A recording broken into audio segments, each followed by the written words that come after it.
Marc Monet, cette année, le Printemps des Arts met à l'honneur plusieurs compositeurs, à commencer par Beethoven, avec de nouveau une intégrale de sonates.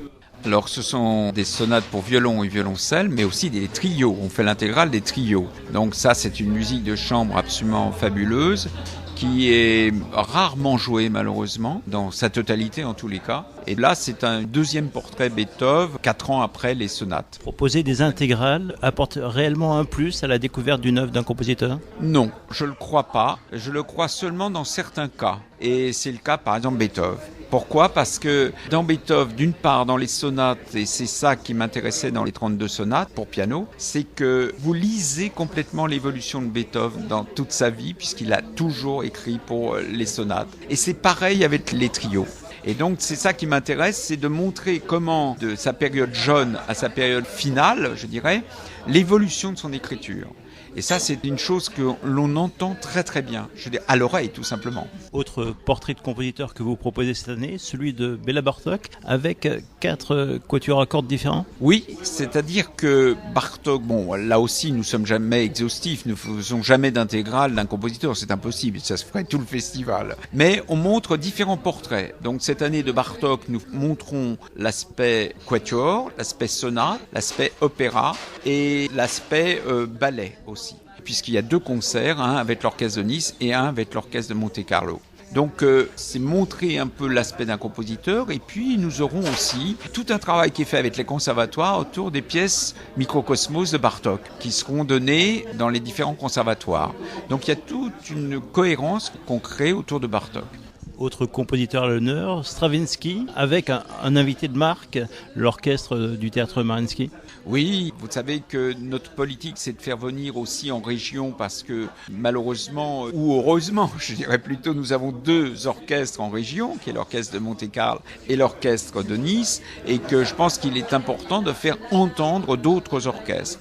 Tout simplement pour mesurer aussi la qualité des orchestres, c'est très important.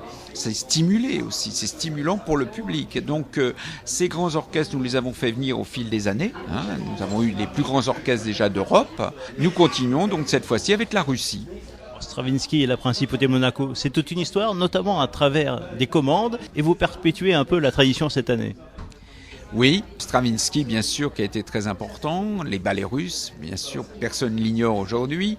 Donc, nous, notre politique, c'est aussi de continuer ce qui a été le moteur de la principauté, c'est-à-dire la création, c'est de passer des commandes. Et nous continuons à passer ces commandes chaque année de l'ordre de 2 à 3 commandes par an. Alors, le Printemps des Arts fera aussi voyager le public cette année, à commencer par le Cambodge. Oui, nous avons déjà fait voyager dans le Printemps des Arts le public, puisque nous avons eu des concerts autour de l'Inde, du Maroc, de la Turquie récemment, il y a 2 ans, etc. Donc je continue cette découverte pour le public de toutes ces cultures différentes qui sont des cultures millénaires en ce qui concerne le Cambodge par exemple. Ce sont des grandes cultures traditionnelles. La musique cambodgienne se remet quand même du génocide des Khmers rouges, durant lequel presque tous les artistes ont été liquidés. Oui, il y a une renaissance très forte, très très forte, et je crois que le public cambodgien tout simplement a besoin de retrouver son identité. Donc il y a un développement avec une grande école, une université des arts à Phnom Penh, qui permet à tous ces jeunes, j'ai assisté à des choses tout à fait extraordinaires, d'apprendre aussi bien la musique traditionnelle que la danse traditionnelle. Autre voyage sur un autre continent, l'Afrique, au Congo. Il existe des orchestres symphoniques au Congo ?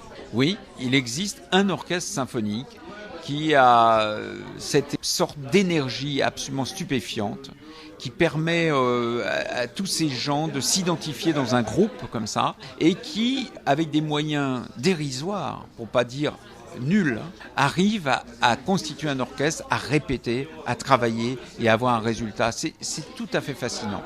Et pour bien restituer leurs prestations, ils ne joueront pas dans une salle de concert traditionnelle.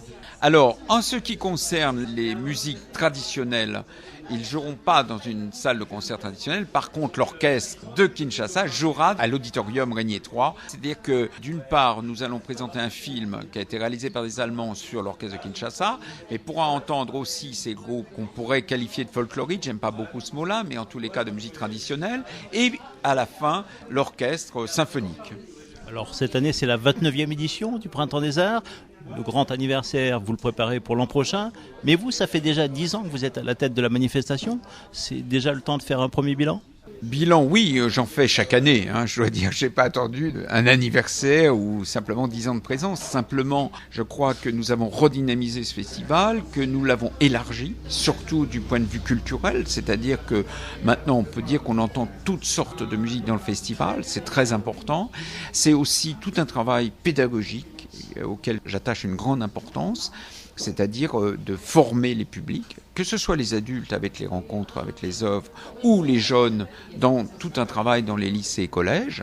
Donc c'est un vrai travail et une vraie dynamique qui est en place. Ce travail de formation auprès du public commence à payer ? Ah oui, tout à fait. Nous avons une progression constante du public, constante. Ça n'a pas arrêté depuis 10 ans. Les 2 premières années étaient difficiles, il faut le dire, mais ça c'est normal. Quand vous avez un changement important dans une politique culturelle, il y a un temps d'adaptation. Mais depuis la 3e année, ça a été une progression constante.